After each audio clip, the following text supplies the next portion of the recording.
it's off right now. Good morning. Good morning. Welcome to the Unitarian Universalist Congregation of Danbury.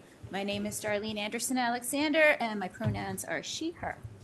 My husband Dean and I joined this congregation 35 years ago, and we were blessed to raise our 3 children in this welcoming, liberal, supportive space. I've participated in congregational life in a variety of capacities over the years, and today I am here as your Sunday Services team coordinator. I'm so glad that you are able to be with us this morning, either here or on Zoom, because you are each an essential part of our gathering today.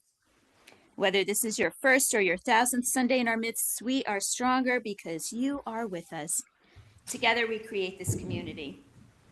I invite everyone to gather for coffee and fellowship following today's service. And as a special treat, you can grab your coffee and bring it downstairs at 11:30 for a town hall meeting to discuss the upcoming annual meeting. Here at UU Danbury, our beliefs are diverse and inclusive. We have no shared creed, but rather a shared covenant. Our covenant is expressed through the inseparably shared values of justice, equity, transformation, pluralism, interdependence, and generosity, all deeply connected through love. As a congregation, we have been gathering together for over 200 years. And as we work to build a more just world, we respectfully acknowledge that our physical building here on Clapboard Ridge Road is on the traditional unceded land ancestrally connected to the Pequawset, Schaghticoke, Pequannock, and Wappinger people. In the soon-to-be-released June newsletter, The Comment, there is an update from the Land Acknowledgement Task Force that I hope you will read. Lots of exciting stuff going on there. This morning, we wrap up our monthly theme of curiosity with our minister, Reverend Tony Lorenzen, offering a question box sermon. We will have an opportunity to ask Reverend Tony questions about ideas related to Unitarian Universalism, religion in general, philosophy, life, pastoral concerns, and any other topics that are inviting us to pause and wonder. If you did not receive an index card on your way in, you can raise your hand, and I'm sure one of our greeters will bring you one. Before we begin worship this morning, I invite you to greet those around you, either here in person or using the chat function on Zoom.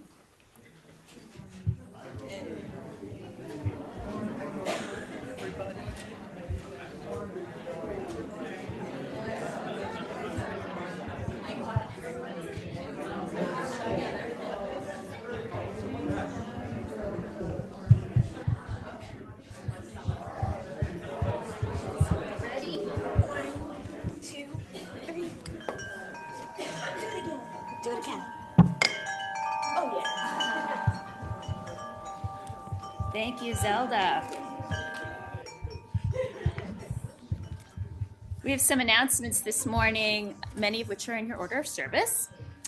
This afternoon, Music at the Ridge welcomes Rod McDonald at 4 p.m. here in this space to wrap up our 4th year with our 40th show. Ticket information is in your order of service. And Randy, I know, can be reached too with questions.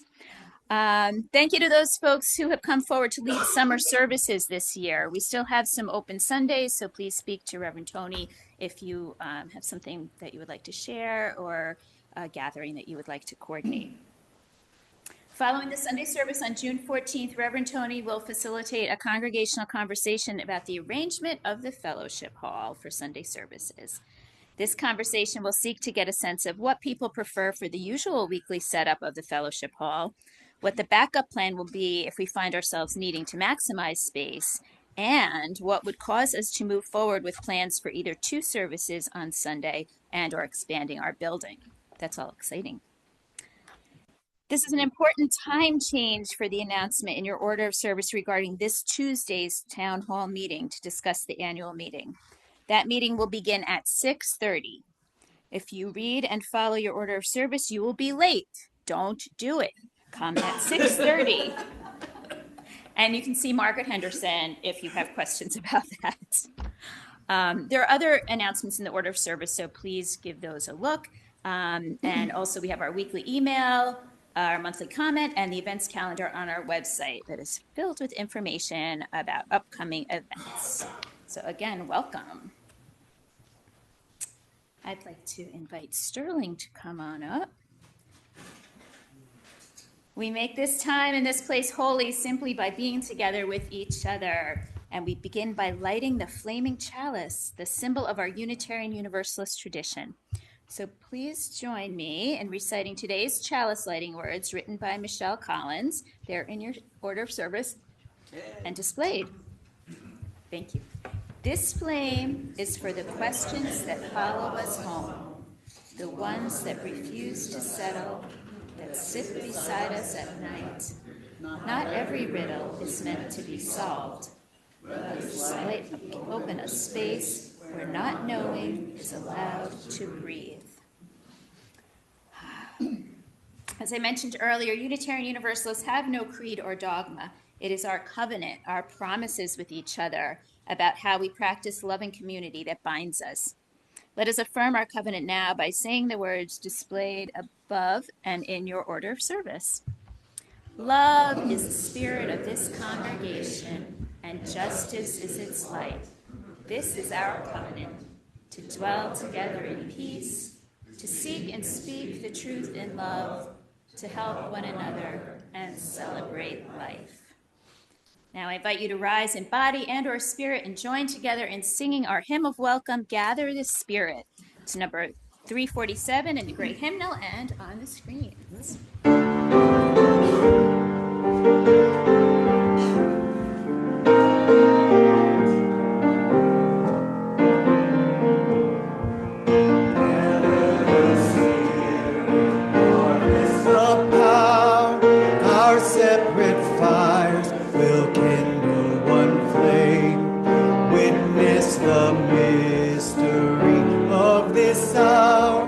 Trials in this life appear all the same.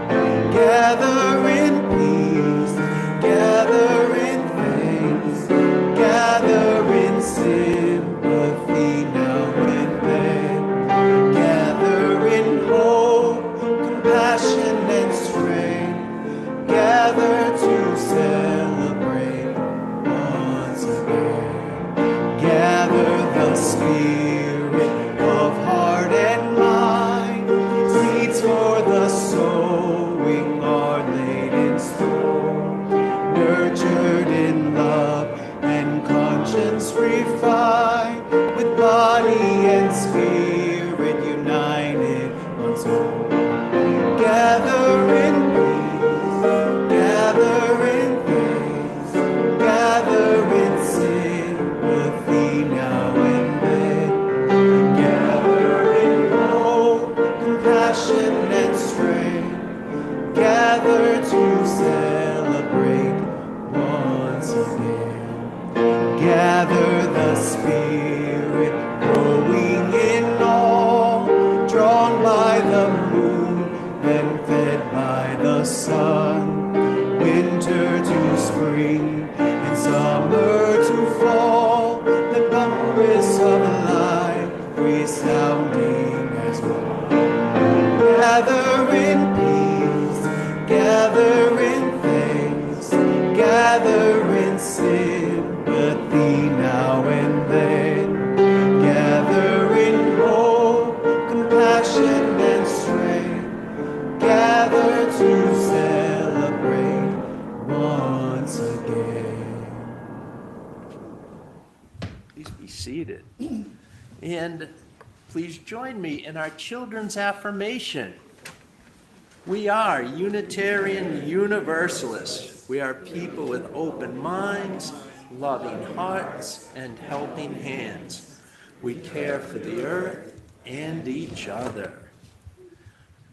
Story this morning is an old Inuit tale called The Questioning Child.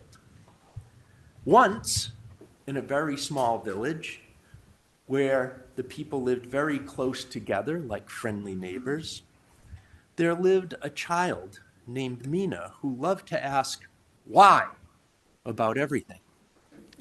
And every morning, Mina would walk with her little wooden bucket to fetch water.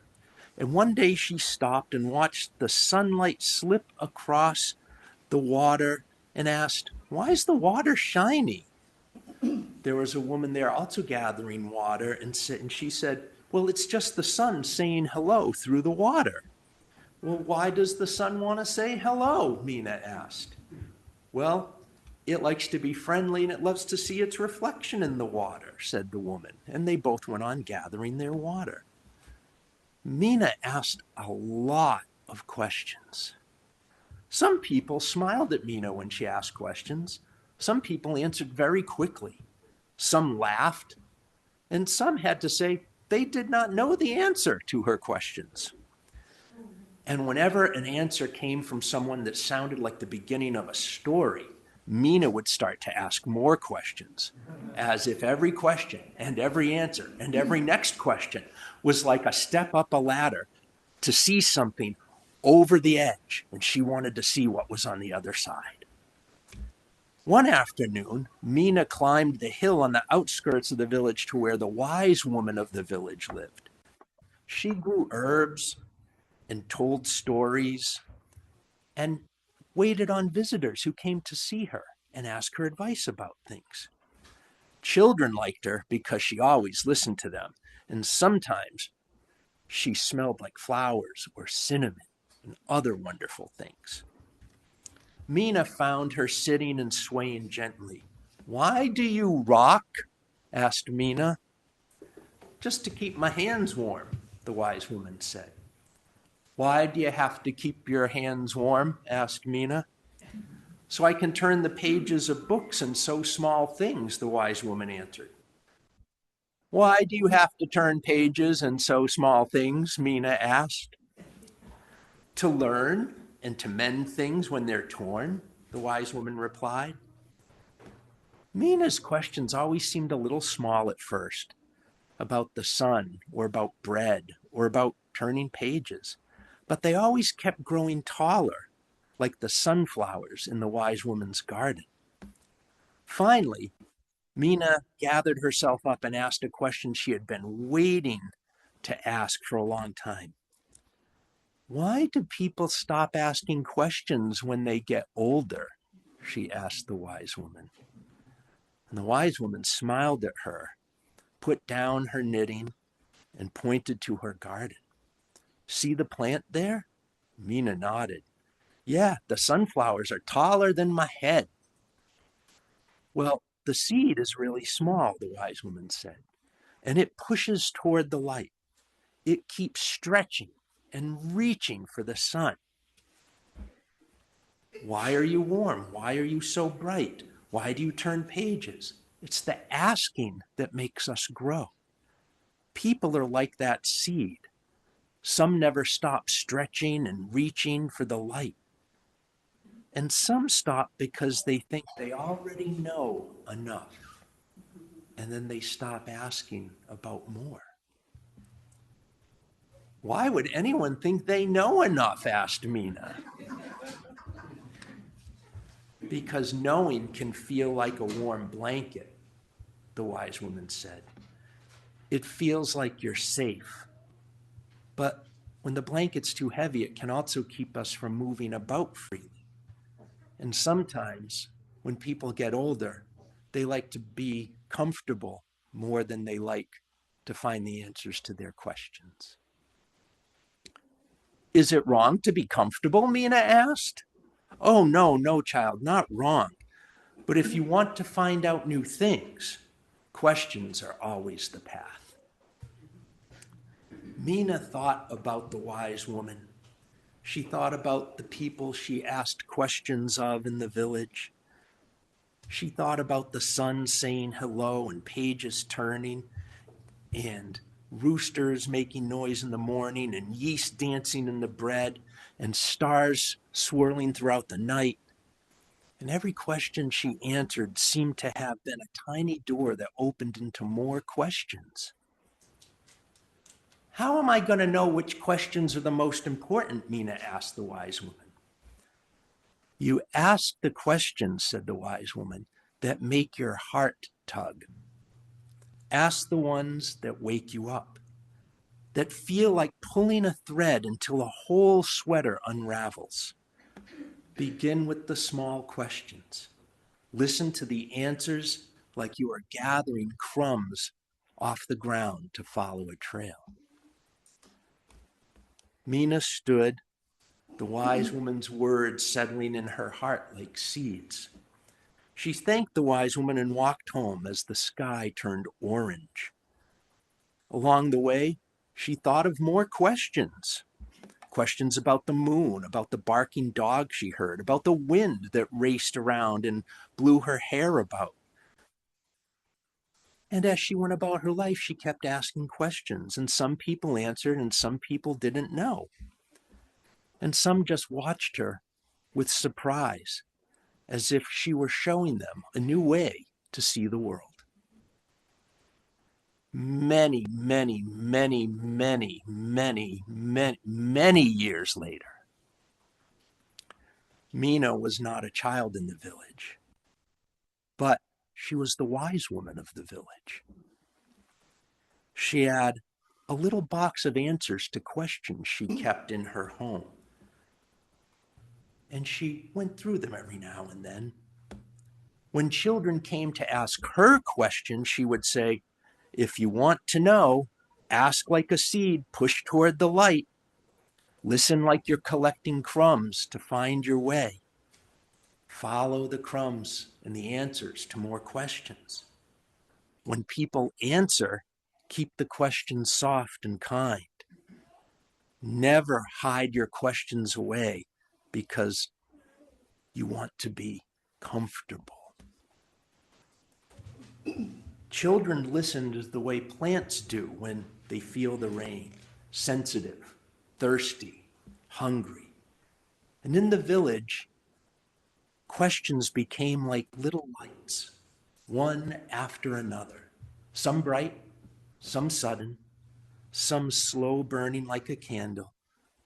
And everyone, young or old, remembered that asking is how the world becomes larger and more beautiful.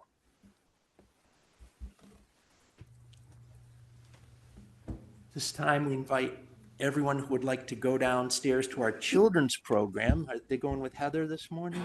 With Follow Heather. And on the way out, we're going to gather food for Dorothy Day Hospitality House. And as we're doing all that, and people are getting ready to go downstairs, we're also going to sing This Little Light of Mine.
It always feels easier to sing that when it's really sunny outside. I don't know why, it just does. I invite us all, if we are comfortable doing so, to take a big deep breath and relax, stretch if you need to, settle into your chair. Take a moment, try and be a little more present to yourself. Let your spirit catch up with your body. Let your racing thoughts settle. Sit in this community, this supportive community of friends, and just let that silence speak to you for a moment.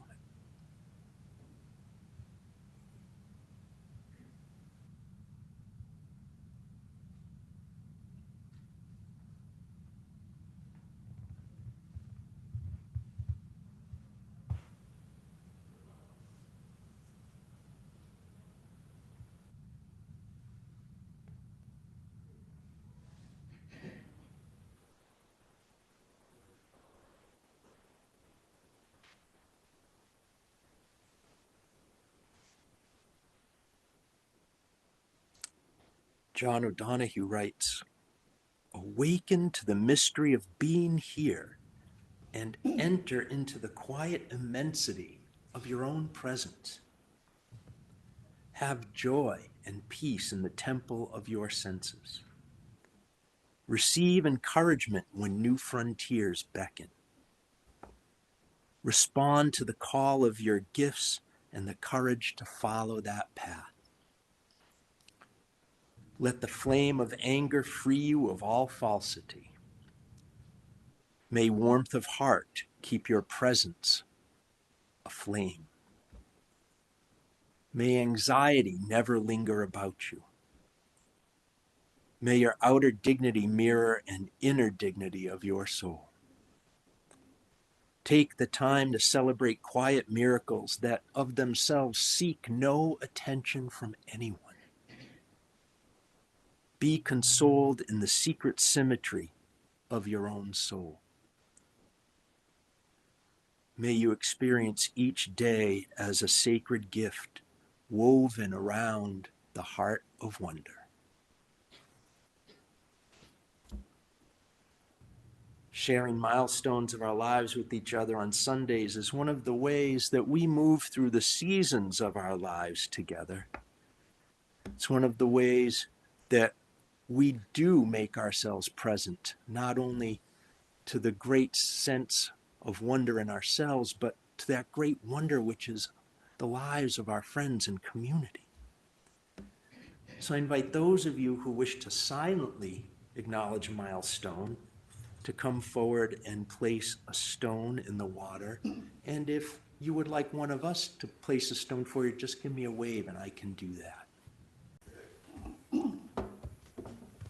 Difficult news continues to come at us day after day. This week, I think a lot of us were caught up with the story coming out of New Jersey at Delaney Hall.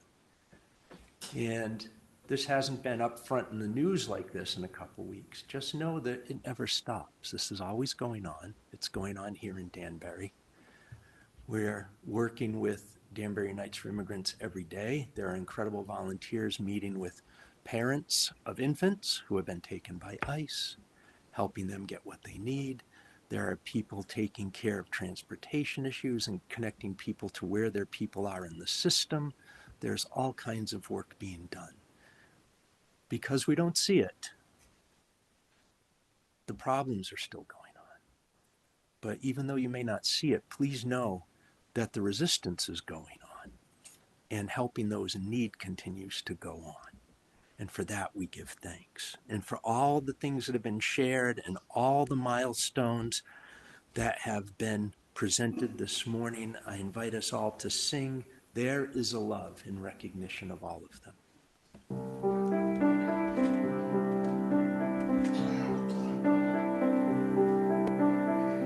There is a love holding me. There is a love holding all that I love. There is a love holding all I rest in this love. There is a love holding us. There is a love holding all that we love. There is a love holding all we rest in this love.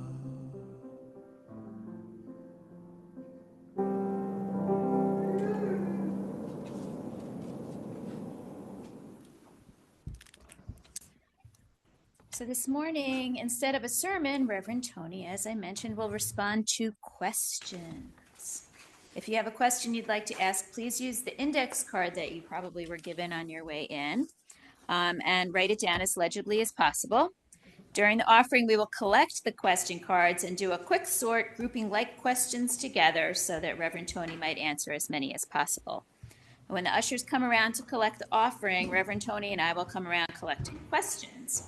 I'm also happy to transcribe your question for you. Just raise your hand during the offering and I'll come around with a pen. So when we give our time and energy to the work of this congregation and when we donate to its financial support, we are giving gifts to each other and by extension and service to the world around us. We thank all who participated in this year's Stewardship Pledge Drive and ask that you continue to extend your generosity this morning. To give electronically, you may use the QR code that is projected above. You may also mail a check to UUCD at 24 Claphard Ridge Road in Danbury. The offering and question cards will now be gratefully received. Thank you for your generosity.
Let's start off easy.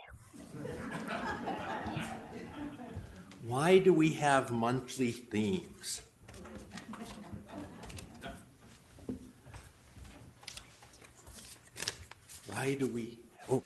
Different question.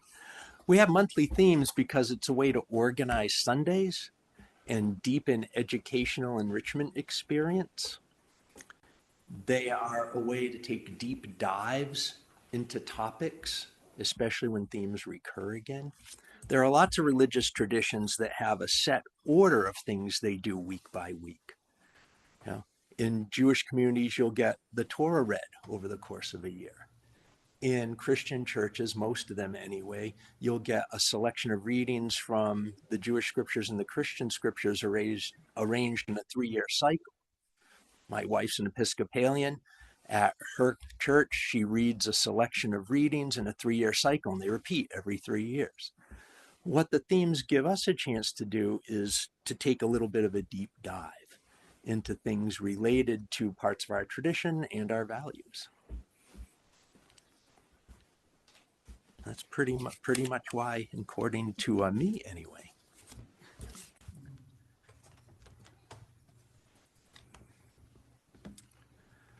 Lots of questions related to this. How do we explain to our young adults raised you why we draw the line at accepting far-right MAGA Republicans and evangelical Christians?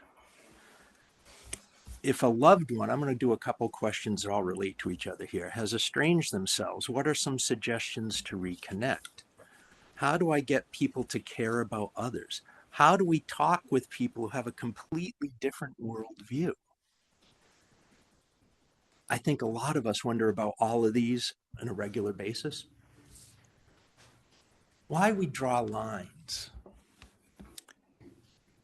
When we're engaging with somebody who considers other human beings to be so much lesser that they're not given equal human status, it's near impossible to have a reasonable and or intelligent conversation with them. One of the things I like to turn to is in Unitarian Universalism, everyone is welcome. Not everyone is always a good fit. You can certainly hold values that separate yourselves or yourself from a community. When someone is very adamant that other human beings are not human to them, it is really difficult to ask somebody in a group that they consider subhuman to enter into a conversation with them. It's already an unfair playing field. So it's absolutely okay to draw that kind of line, that we're all allowed our own thoughts, we're all allowed our own opinions. However, if we're going to have a dialogue, if we're going to engage each other, we have to have one very base fundamental agreement. And that's that everybody here is a human being and equally human. And while we're still arguing about that, it's going to be really difficult to have any kind of emotionally level and intellectually reasonable conversation with someone who considers you or someone else, anyone else, to be a lesser human being. So that's part of why we draw that line. Because it's our job, I think, to protect those who are most vulnerable all the time and put ourselves in between harm and those people. We do that physically sometimes, and we certainly do it intellectually and spiritually a lot.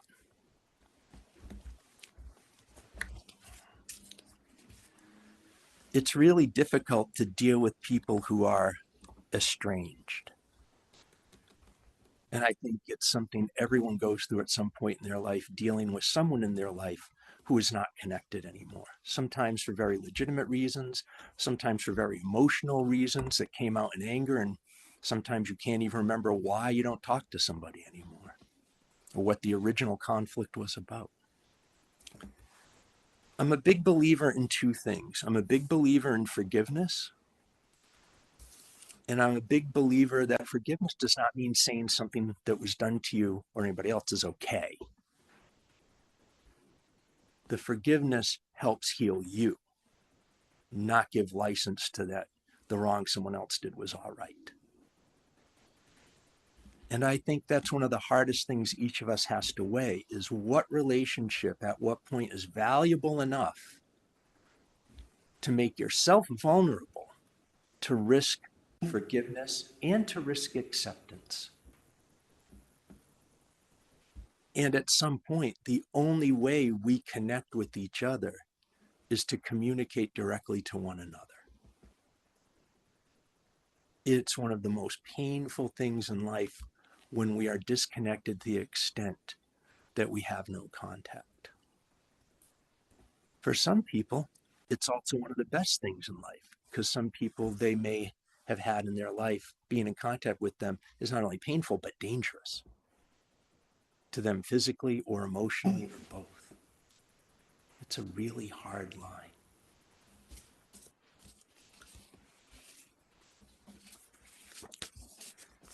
How do you get other people to care about others? I have no idea. Because I truly don't understand people who don't care about others. It's one of the mysteries of life that completely baffles me. To be able to see somebody else in pain and not want to do something about it to help. I just don't get it. I know that in some cases, people don't care about others because of the way they've been raised, because of the education or lack thereof they've had or hadn't have. Um, but I just don't understand how you don't feel for other people. And I do think a lot of this goes back to, in a sense, that dehumanization. That what dehumanizing other people does is it makes it so you can treat them any way you want. And for someone to not care about another human being, I think you have to get to that place, whether you've articulated it or not, that you don't consider the other people human. Dehumanization works because it's really difficult to harm, hurt, kill someone you consider to be very much like you. So we make up all kinds of reasons, and we have throughout time, of why the other is an other and not like us. Because if we don't, it's incredibly difficult to not only harm, hurt, kill them, but to even talk bad about them. I used to teach in my ethics class, my high school ethics class, that just name calling is a form of dehumanization. And I'm not above name calling. I call people names sometimes. But even, oh, that guy's a real jerk. He's now not a human being. He's now a jerk. And that's the kind of road we go down when we don't catch ourselves. I mostly call people names these days when I'm playing chess online. And I lose. And my ridiculous human brain will think of some awful name to call the person who just beat me, not because they did anything wrong, they just played better. But we're all so human, you know? And I think to myself, why did you think that? That's awful. How can you do that? You don't even know who this person is. The anonymity of online, not always healthy. So when I find myself doing that, the chess program has a coach after the game and will go over your game with you. It's like, okay, show me what I did wrong. And I wonder if we all checked ourselves a little bit more, we'd find we kept doing better and better.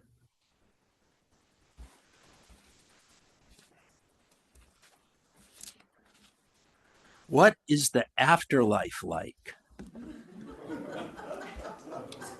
I don't know. I'm not sure there is one. As a good universalist, I don't believe there is a hell. I'm not sure there's a heaven either. But although there are certain people dehumanizing other people so much that if there was a hell, I can see myself wanting them to go there. Maybe we could create it just for you because you've been so bad. And I don't understand. Do we have a purpose? Yes, I think you have a purpose, but only you know what it is. I'm quite convinced at this point that the meaning of life is pretty much the meaning you decide to give it. And you have to renew that, I think, every day. I pretty much decide that every day something's going to happen today that I need to be there for. And that may be totally subjective on my part, doesn't make it any less real. On Friday, I went to meet with one of our doofy volunteers and a person who is caring for loved ones of someone who has been disappeared by ICE. I don't know what else I did on Friday, but I did that. So I'm pretty much sure that every day my life can have a lot of meaning if I want to pay attention to what it is I have in front of me. But you've got to find that for you. I do know that being here in this congregation, I know that being Unitarian Universalist with the values that we have kind of helps me find a little bit of that meaning every day. Because I do find a lot of meaning and purpose in my own life doing things that are centered in love, that create more justice and fairness in the world. and they're as generous as I can possibly get myself to be in any given moment. So I do think it matters what we believe, and I do think it matters that we have a purpose, that we find one for ourselves. And if you're ever in doubt of what your purpose is or struggling to find it, I really do believe that one of the very best things you can possibly do is go help someone else. It's not a magic cure-all, but that kind of ministering to others can take you out of yourself a little bit. And you see that other people are dealing with difficulties, other people need help, and that it's a big circle. Sometimes we're the ones helping, sometimes we're the ones in need of help. And it just keeps going around. And if I take myself out of that circle, the person I might have needed to help might not get it. So that's how I keep seeing my own purpose.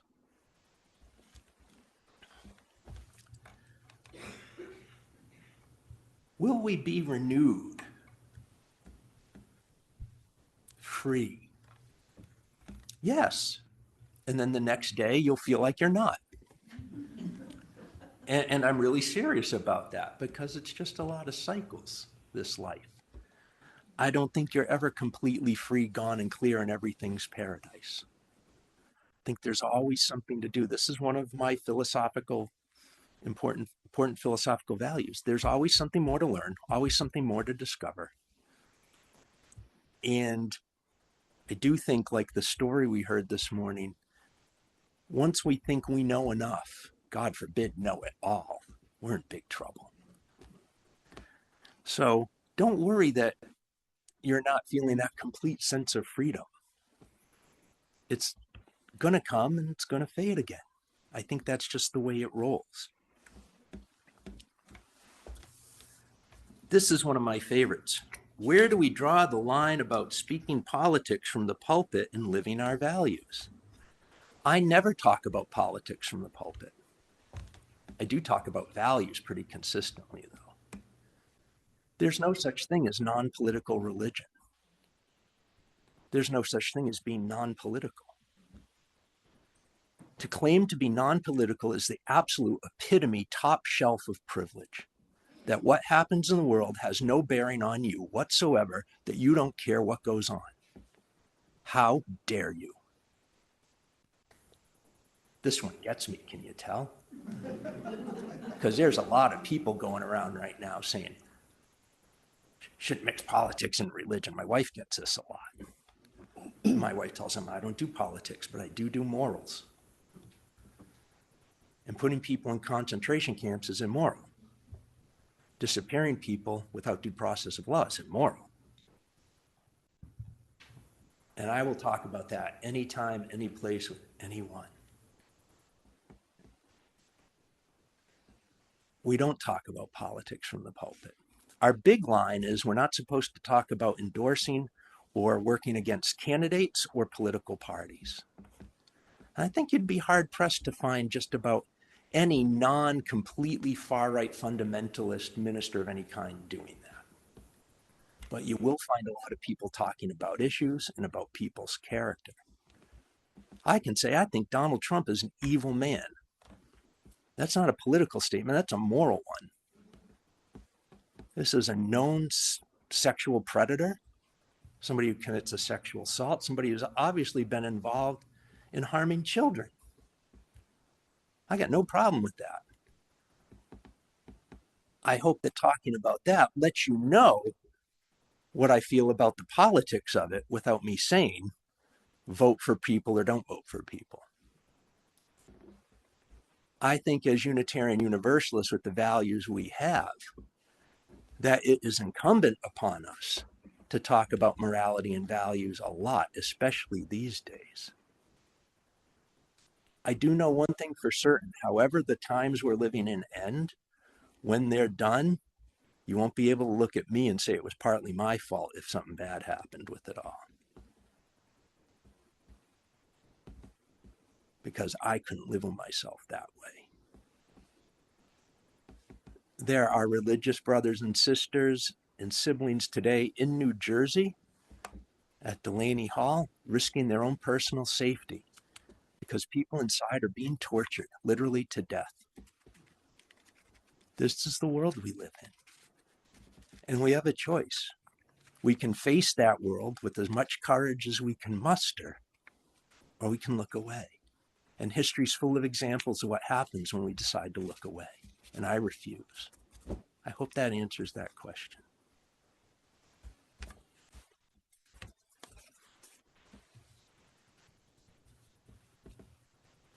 What is the future of Unitarian Universalism? I think that really our approach to human spirituality is the best one. I'm here. But what I also notice is that vast swaths of religiousness in all kinds of different forms are starting to grow more and more like us. When I first started here 3 years ago, someone very sincerely asked me how I could be married to my wife because she's an Episcopal priest and obviously way too conservative. Oh, yes. I see the looks. I'm like, yes, this was an honest question. This person wasn't trying to be mean or difficult or whatever. But at that time, the president of my wife's vestry, what they call their board, was a lesbian with 2 kids. It's like, And I thought, must not have been around an Episcopal church in a very long time. And they said, no, it'd been decades. They're like, well, yeah, lots happened since then. And I think one of the reasons Unitarian Universalism has become small is because it's also been successful in many ways. 100 years ago, we were rapidly declining. But one of the reasons for that is, even though fundamentalism was being born in many ways, there were other traditions liberalizing.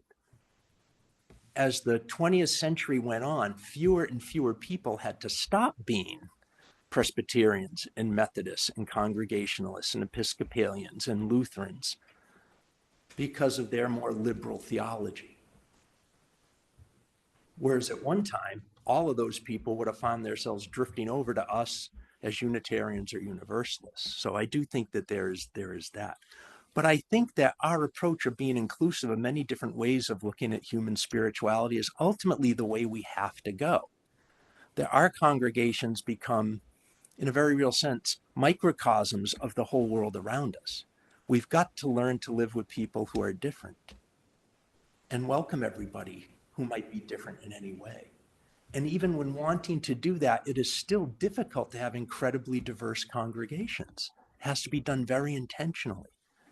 But like the rest of the world, we're invited to find a way to do that work.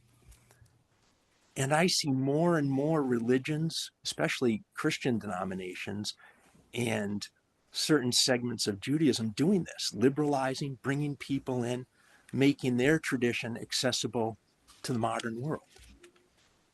And so I think we've got a really interesting future.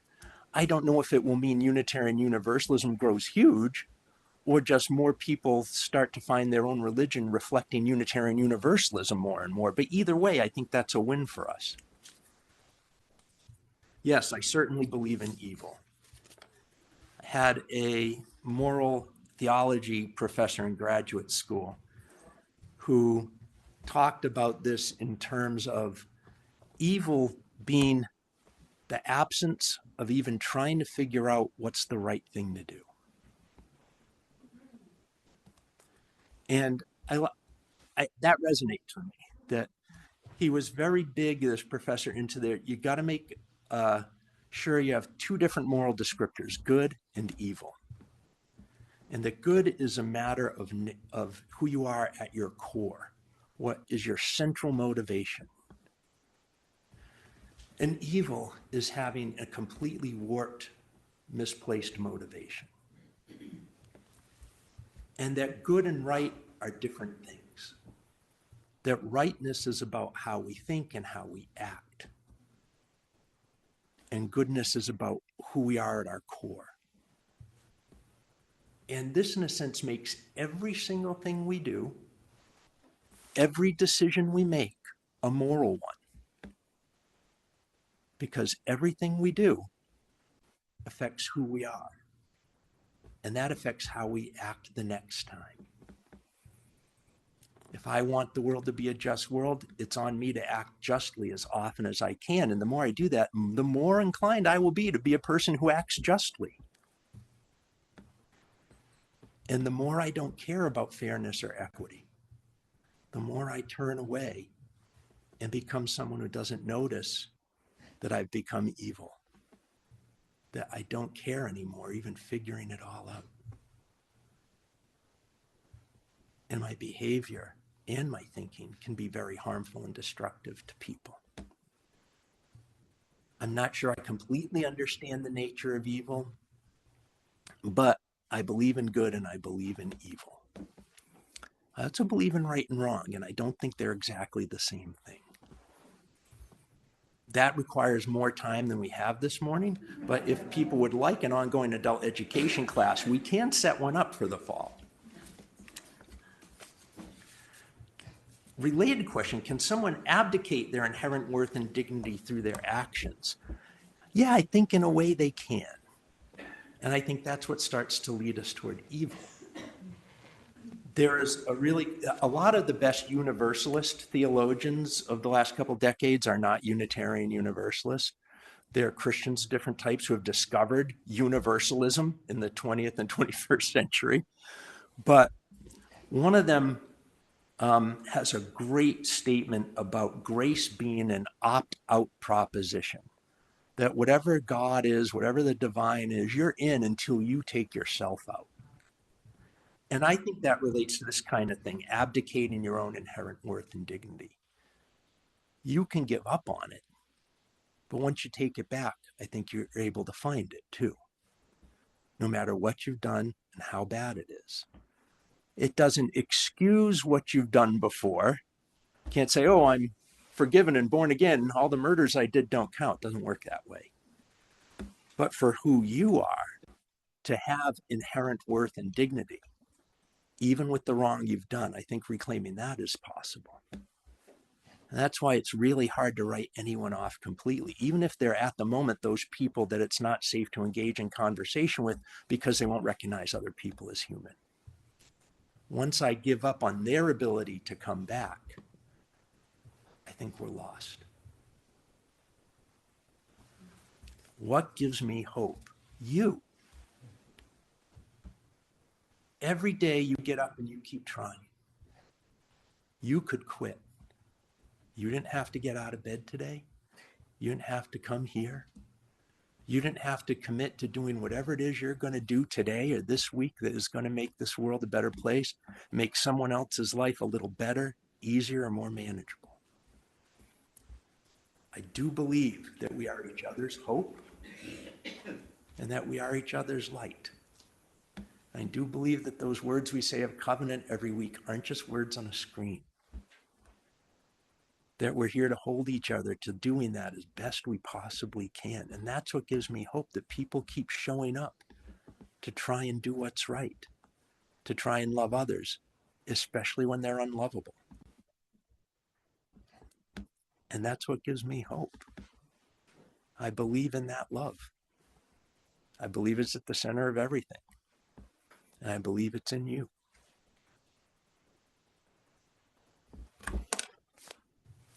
I'm out of time. Thank you for the questions. Do people think those are good questions? I thought they were good questions, a really good set of questions. I invite you to rise for our chalice extinguishing.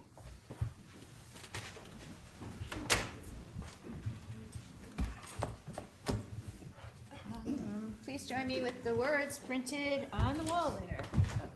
We extinguish the flame, but not the light of truth, the warmth of community, or the fire of commitment. These we carry in our hearts and out into the world until we are together again. And we are going to sing Answering the Call of Love, number 1014 in the Teal Hymnal. Lyrics up there.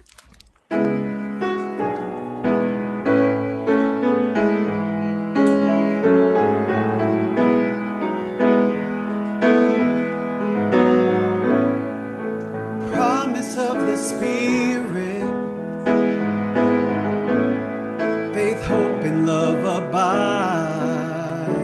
And so every soul is blessed and made whole. The truth in our hearts is our guide. We are answering the call of love. Hands joined together as hearts beat as one. Emboldened by faith, we dare to proclaim. We are answering the call of love. Sometimes we build a barrier to keep love tightly bound, corrupted by fear, unwilling to hear, denying the beauty we found. We are answering the call of love. Heads joined together as hearts beat as one. Emboldened by faith, we dare to proclaim. We are answering the call of love. A bright new day is dawning, when love will not divide. Reflections of grace in every embrace, fulfilling the vision divine. We are answering the call of love. Hands joined together as hearts beat as one. Emboldened by faith, we dare to proclaim. We are answering the call of love. We are answering the call of love. Please stay for coffee and refreshments. Please stay for our town meeting on the annual meeting. And when you leave here, answer the call of love.